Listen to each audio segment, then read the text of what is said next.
สบายดีทุกคนมึงไม่รถครั้งแรกที่มาเห็นหูมันหนักเลยเนาะแมนสบายดีคนเดินก่อนนะครับทุกคนวันนี้เราจะมาพอกับครูอรดาเนาะซึ่งเป็นครั้งแรกของหมอแจ๊บจริงๆแบบเคยเห็นกันแต่ในยูทูบมาอีกแล้วรถโหเมื่อกี้ไปเนาะเดี๋ยวนี้มาเนาะ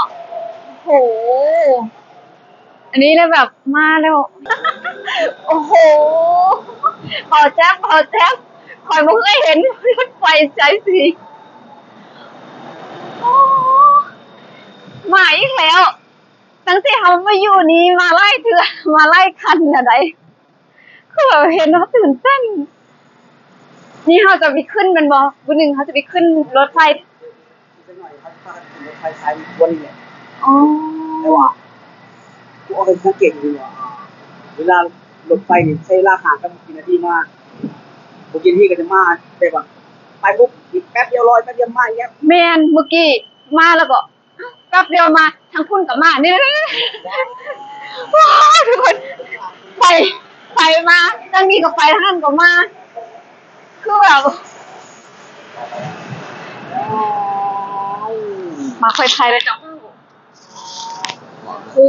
บอกแจ๊บมายุ่งเมืองไทยนี่โดนกระไดคือก็สวัสดีก่อนนะครับผมก็มาอยู่ประเทศไทยโดนเลยแล้วนะก็คือแบบว่าจริงๆแล้วบอกจะมาอยู่ครั้งแรกขอเราย่อๆเนาะที่หนึ่งก็มาอยู่ครั้งแรกอยู่2 ปีเนาะก็กลับไปอยู่บ้านเพราะตอนนั้นเป็นวัยรุ่นอยู่สมัยบอกจะมานี่เพิ่นเปิดกว้างในการเฮ็ดบัตรเด้เขามาแบบลักลอบอันนี้แบบบอกจะใช้อยู่หันตอนบอกจะอายุประมาณ17 ปีกว่าๆมาอยู่ประเทศไทยเกือบ2 ปีบ่ฮอด2 ปีค่ะเนาะเขาแบบมาเฮาลักลอบมาเด้เพราะว่าตอนนั้นประเทศลาวประเทศไทยก็ยังบ่ทันได้แบบว่าเปิดกว้างในเฮ็ดบัตรแรงงานก็จะมาอยู่ในปีกว่าๆก็กลับไปอยู่ลาวประมาณ2 ปีแล้วก็กลับมาอีกปีนึงก็กลับไปอยู่ประมาณ4-5 ปีแล้วก็ถึงกลับมาเขานี่ก็จะอยู่นานแน่ล่าสุดนี่7 ปีแหละ7 ปีที่อยู่ในประเทศไทยโดยขอจะสร้างครอบครัวแล้วบอกบ่จะบ่มีครอบครัวยังไม่ได้สร้างครอบครัวบ่เคยสร้างครอบครัวแต่บ่จะเคยมีใช้ชีวิตคู่อยู่ครั้งนึงตั้งแต่ย้อนกลับไปเมื่อก่อน20 กว่าปีที่แล้วเนาะตอนบ่จะประมาณอายุ29 ปีเหมือน20 กว่าปีที่แล้วความรู้สึกของหมอแจ๊บที่มาอยู่ฝั่งไทยแล้วเมื่อไหร่หมอแจ๊บอยากหัวนี่คือบ่จะบอกอย่างนี้ประเทศไทยขาดบ่จะได้แต่บ่จะขาดประเทศไทยไม่ได้อันนี้คือแบบเท่านี้เลยคือขาดประเทศไทยไม่ได้คือขอบคุณที่ประเทศลาวอยู่มีชายแดนติดกับประเทศไทยขอบคุณที่มีแบบนี้เพราะอะไรทำไมไม่ขอบคุณประเทศอื่นอ่ะคนอื่นอยากถามนะทำไมไม่ขอบคุณจีนก็ติดลาวนะเวียดนามก็ติดลาวนะเมียนมาก็ติดลาวกัมพูชาก็ติดลาวทำไมไม่ขอบคุณคือไม่เคยไปสัมผัสเลยแม้แต่บริเวณชายแดนขอบเขตชายแดนลาวอะไรกับใครก็แล้วแต่คือมีอยู่แค่ลาวกับไทยเท่านั้นที่บอแจ๊บได้มาแล้วก็ประเทศไทยนั้นบอแจ๊บจะพูดเสมอว่ามีบุญคุณกับบอแจ๊บและเป็นประเทศที่บอแจ๊บรักเสมือนบ้านเกิดของบอแจ๊บก็คือลาวกับไทยอยู่ลาวมีพ่อแม่มีปู่ย่าตายายที่เรารักและผูกพันแผ่นดินลาวที่เราอยู่อาศัยเกิดมาประเทศไทยก็เสมือนผู้ที่อุ้มชูให้ความช่วยเหลือบอแจ๊บในทุกด้านตอนที่บอแจ๊บเติบโตมาเพราะฉะนั้นแล้วประเทศไทยคือประเทศที่บอแจ๊บบ่สามารถขาดได้และเป็นประเทศที่บอแจ๊บขอบคุณที่อยู่มีชายแดนติดกับประเทศลาวเนาะนะบอแจ๊บบ่ฮู้เลยมีความสุขบอแจ๊บเป็นคนที่มีเขาเรียกหยังมีความผูกพันกับคนไทยขนาดตั้งแต่มาครั้งแรกแล้วคนไทยเป็นคนที่มีเมตตาเพราะว่าคนไทยเป็นฮู้อยู่แล้วว่าคนลาวอย่างบ้านเฮาเนี่ยหนึ่งเนาะเรื่องความรู้เฮาก็ด้อยกว่าเพิ่นเรื่องฐานะเฮาก็ด้อยกว่าเพิ่นเนาะหลายสิ่งหลายอย่างที่เฮาด้อยกว่าเพิ่นเนาะนะแต่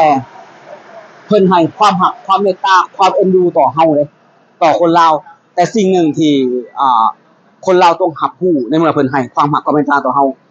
คนไทยเพิ่นมักคนที่อ่อนน้อมถ่อมตนคนที่รู้จักประมาณตนเนาะอย่าได้แบบคุยโอ้อวดหรือว่าเว้าจาแบบบ่ดีนะขอเพียงเจ้าซื่อสัตย์เนาะบ่ทรยศคดเหี้ยวส่ำนี้น่ะถ้าเฮาเฮ็ดงานก็ขยันซื่อสัตย์ส่ำนี้น่ะคนไทยมันเปิดกว้างเลยอันนี้บ่แจ๊บเว้าไผสิบอกว่าบ่แจ๊บอวยหรือหยังแล้วแต่คือบ่แจ๊บเว้าจากสิ่งที่บ่แจ๊บได้คือบ่แจ๊บเอาชีวิตมาอยู่ที่นี่แล้วสัมผัสทุกอย่างได้ถึงเว้ามาได้บ่แม่นว่าสิบ่แจ๊บอยู่ลาวแล้วข้ามมามื้อ1 2มื้อบอก โอ้คนไทยดีแค่อันน่ะคนอื่นอาจจะมองบ่าวแจ๊บกันอะไรแต่บ่าวแจ๊บอยู่ที่นี่มาหลายปีหลายครั้งหลายหนคือไปกลับนี่ไม่รู้กี่ครั้งแล้ว คือได้สัมผัสทุกสิ่งทุกอย่างในประเทศไทยด้วยตัวเองบ่ได้เอาใครมาเว้าจำใครมาเว้าอยู่ประเทศไทยตลอดชีวิตไปมันจะคิดเมื่อไหร่มาอยากอยู่บ่แน่นอนก็คือการอยู่ตลอดชีวิตได้มันก็ต้องอยากอยู่ แต่บ่ได้หมายความว่าเฮาจะลืมพ่อแม่เฮานะก็คือแต่นับจากนี้มันจะมีเวลาอีกบ่เกิน10 13 ปีก็ต้องกลับไปอยู่บ้านพอยังเมื่อใดก็แล้วแต่ที่พอจะอายุ55 ปีกฎหมายจะไม่รองรับในการเป็นแรงงานบ่จะแล้วบ่จะต้องกลับไปอยู่บ้านเนาะแต่บ่จะยังต้องกลับมาประเทศไทยเพราะว่าถึงบ่จะมีเงินน้อยแต่คิดว่า2-3 ปีหรือปีหนึ่งมาครั้งหนึ่งยังได้เข้ามาเที่ยวมาประเทศที่เขาผูกพันว่าจะบอกเลยว่าจะขาดประเทศไทยไม่ได้ไงเราจะขาดเพื่อนรอบบ้านรอบข้างใครก็ได้เพราะเราไม่เคยไป และเราอาจจะไม่คิดจะไปก็ได้นะแต่สำหรับประเทศไทยแล้วเราจะพูดเสมอถ้าเราจะผิดพลาดอะไรก็ได้จะมีโทษจะมีใครจะด่าจะว่าอะไรผมแต่ไม่อยากจะโดนแบบแบ็คลิสต์ไม่ให้เข้าประเทศไทยอะไรอย่างนี้โอ้โหเราจะขึ้นตรงนี้อันนี้คือว่าจะว่าจากเรื่องจริงนะทุกคนว่าจะอยู่ไพ่ถามว่าจะก็ว่าแบบนี้ว่าตามที่ว่าจะสัมผัสได้เลยค่ะสัมผัสด้วยตัวเองบ่ได้ว่าจากคนอื่นเล่าอะไรไปฟังนะผมเห็นเด้ก็ว่าจะคำพูดแล้วก็เห็นเหตุการณ์ต่างๆด้วยตัวเองว่าจะอยู่ตอนสมัยน้ำท่วมกรุงเทพว่าจะก็อยู่น้ำท่วมก็คือว่าท่วมจนนี่นะอย่างถนนหนทางหลายปีน่ะปี54ว่าจะก็อยู่ได้อยู่ในเหตุการณ์เนาะนะหลายๆเหตุการณ์ที่บ่จะได้อยู่แล้วก็ได้รับน้ำใจจากคนไทยเนาะนะว่าจะเป็นเจ้านายเฮาบ่เพื่อนเฮาบ่ว่าจะนี่ก็มีหมู่หลายคนนะอยู่ประเทศไทยแล้วก็มีรุ่นเอื้อยรุ่นอ้ายที่เพิ่นเมตตาเฮาอีกก็หลายคนนะในสมมุติว่าเฮาตกงานบ่เฮามาแต่บ้านใหม่ๆไปขอแบบเพิ่งพาเพิ่นก่อนก็ได้ไปขออยู่นำเพิ่นก่อนแล้วก็เฮาก็หางานได้ไปเฮ็ดอันนี้สิ่งต่างๆเหล่านี้ที่บ่จะเว้าก็คือที่บอกแหละเฮาได้แล้วเฮาต้องเว้าให้คนฟังนะคนอื่นที่ยังบ่เคยได้อาจจะฟังคนอื่นเว้าก็อาจสิบ่เชื่อก็ได้ก็แล้วแต่เนาะแต่ถ้าไผก็แล้วแต่มาสัมผัสแล้วสิได้ฮู้ว่าที่นี่ประเทศไทยอบอุ่นที่สุดปลอดภัยที่สุดไผสิคิดยังไงก็แล้วแต่อันนี้คือบ่แจ๊บเนาะมุมมองของบ่แจ๊บเนาะมุมมองของบ่แจ๊บในมุมมองของบ่แจ๊บคือเบิ่งในประเทศไทยนี่เป็นเท่าไหร่แบบการพัฒนาของประเทศไทยมีความแบบความรู้สึกของบ่แจ๊บคือถ้ามองเรื่องการพัฒนานะอย่าลืมนะบ่แจ๊บมาประเทศไทยตั้งแต่อายุ17กว่าๆตอนนี้บ่แจ๊บ44คือ44นั่นหมายความว่าแน่นอนอาจจะบ่ได้อยู่ตั้งแต่17แล้วฮอด14เลยเนาะอาจจะกลับมั่งมามั่งไปมั่งมามั่งแต่เวลาส่วนหลายใช่ก็อยู่ไทยนะเวลาส่วนหลายก็อยู่ไทยเฮาจะเห็นเรื่องของความเจริญนี่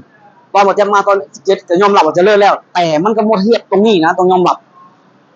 ที่แบบตรงนี้นะ10 กว่าปีที่แล้วผ่านมานี่คือแบบโดดมาเลยโดดมาแบบนี้เลยโดดมาจนแบบหลายสิ่งหลายอย่างบ่แจ๊บเองก็บ่เคยเห็นนะเมื่อตอนก่อนที่บ่แจ๊บจะทำ YouTube บ่แจ๊บบ่ได้ออกมาแบบนี้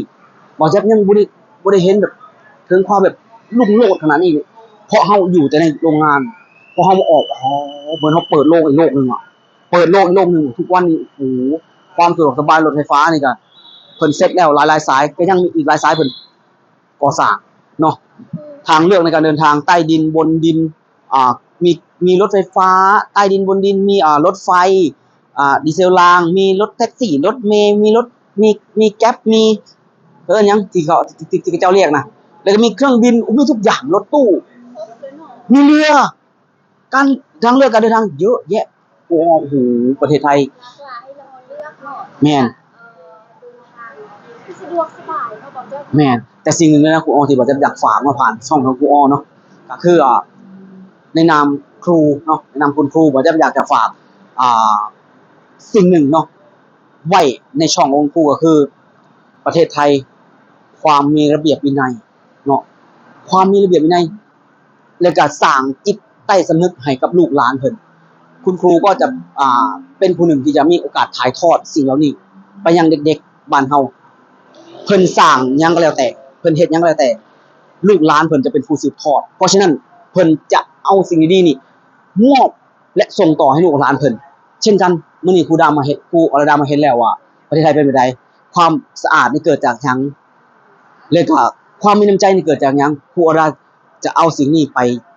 ถ่ายทอดสอนให้กับเด็กๆน้อยบ้านเฮาอย่างน้อยๆให้เขาได้รับรู้ถึงความมีระเบียบวินัยเนาะแล้วก็ความตั้งอกตั้งใจหลายสิ่งหลายอย่างดีๆของประเทศไทยเนี่ยให้พวกเขาได้รับรู้ให้เขาได้ซึมซับได้น้อยได้มากก็แต่เนาะแต่อยากให้เขาได้เห็นประเทศเขาเจริญได้บ่แม่นว่าแค่ผู้ใหญ่อย่างเดียวนะ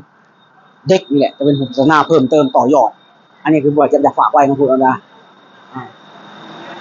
ว้าวหลากหลายนะสิ เมืองไทยมีเนี่ยให้ตื่นเต้นตลอด อู้หูสุดยอดสุดยอดเลย สวยงาม โคตรงามเลยเนาะ งามขนาดสวย อ๋อคือ มหานคร อาหารการกินเป็นอะไรบ่จ๊ะอาหารการกินบ่จ๊ะกินกระไดบ่ คือบ่แจ๊บหาจะเบิ่งเอากันนะความอ้วนนี่มันเกิดจากอาหารการกิน เพราะว่า อาหารไทยนี่กิน คือของกินเพิ่นนี่อร่อยหลากหลาย คืออาหารไทยนี่ เป็นอีกทางเลือก เขาเอิ้นหยังฝีมือในการปรุงอาหาร ไอเดีย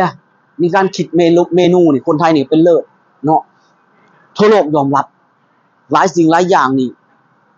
ชาวต่างชาติมาเลยก็กินได้เลยเนาะนะเพิ่นก็สิมีแบบรสชาติแบบต่างประเทศ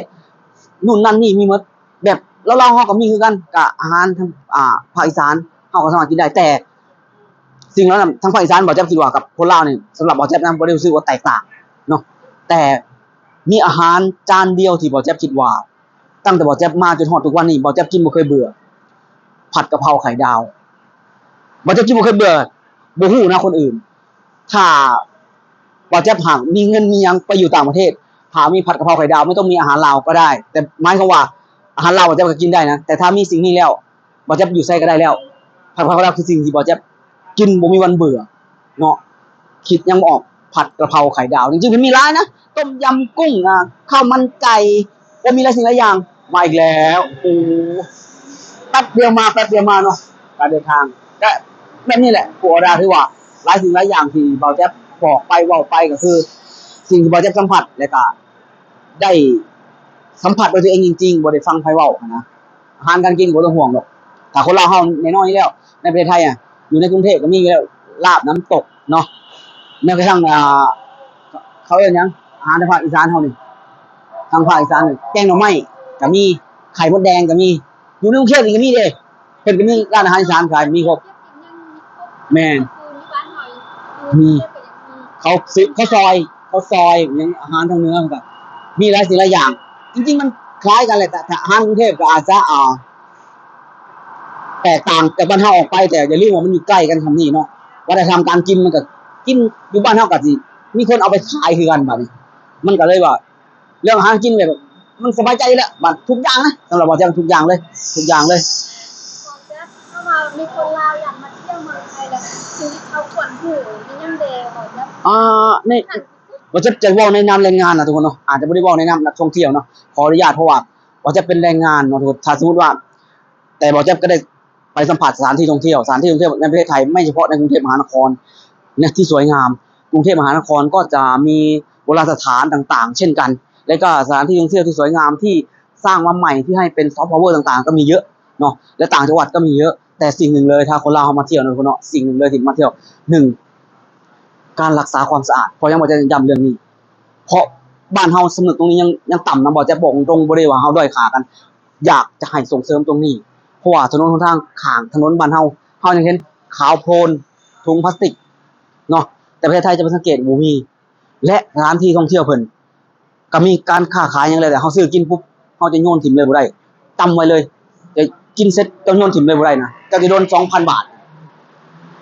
จะโดน 2,000 บาททันทีเพราะฉะนั้นกินเสร็จปุ๊บเจ้าต้องเบิ่งเลยเจ้าบ้านมาเฮ็ดหยังถุงขยะเพิ่นจะแยกให้เลยว่านี่ถุงอันนี้เฮาไปกินหั่นต้องถือไปหาสถานที่มีให้แล้วเพิ่นเตรียมให้แล้วก็2การดูดบุหรี่ในที่สาธารณะคุณอาจจะต้องเสียเงิน 5,000 นะถ้าเกิดคุณไม่ดูว่าเขาห้ามเพราะฉะนั้น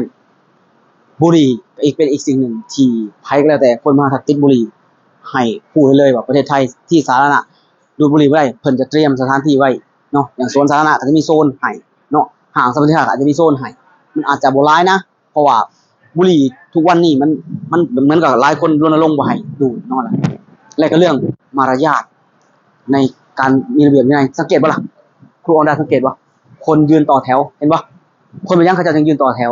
อันนี้คือเป็นระเบียบเป็นระเบียบวินัยที่จากการสร้างจากจิตใจสำนึกของคนนะจากคนไทยและเวลาขึ้นรถอีกอย่างหนึงเนาะครูออนดาจะฮู้เวลาขึ้นรถไฟฟ้าบ่มีหยังแล้วแต่คนทำเป็นคนไทยเลยจะเงียบเพิ่นจะบ่มีการเว้าเสียงดังกัน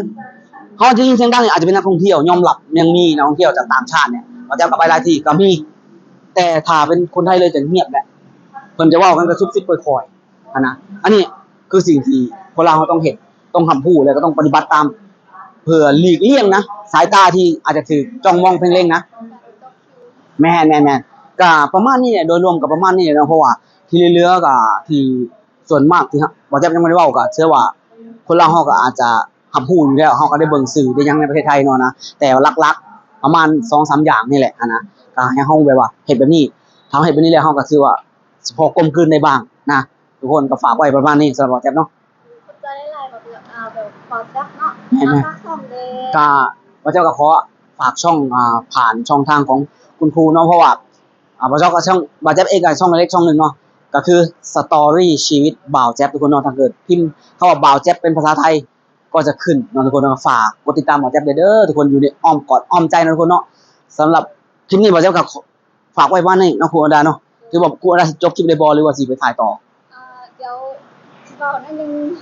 โอเคก็รถมาแล้วคุณรถเข้าใจบ่าวจับได้หลายเด้อฝากไปติดตามช่องบ่าวจับกดคุณคือสิ่งที่ว่าได้เนาะจากบ่าวจับคือหลายสิ่งหลายอย่างได้ความรู้แล้วก็ฝากเนาะคนลาวหรือว่าไว้เตือนตัวเองเวลามาประเทศไทยเนาะเฮาควรเฮ็ดแนวใดสิ่งใดที่เฮาควรรู้นะเนาะอันใดเป็นสิ่งที่ดีเฮาก็ควรเอาเป็นแบบอย่างความจริงก็คือความจริงเนาะถ้าเฮาบ่ยอมเปลี่ยนแปลงเฮาก็จะอยู่จุดเดิมหั่นน่ะถ้าเฮาเรียนรู้หลายสิ่งหลายอย่างสอกหาประสบการณ์เนาะก็อาจจะมีสิ่งดีๆเกิดขึ้นเบิ่งรถไฟสำหรับคลิปนี้เนาะครูโอฝากกดติดตามเป็นกำลังใจให้ครูโอเดเนาะเบิ่งอยู่ไสจังหวัดใดอย่าลืมคอมเมนต์บอกครูโอเดเนาะแล้วก็โอ้ต้องกล่าวคำว่าสบายดีพบกันคลิปหน้าบ๊ายบาย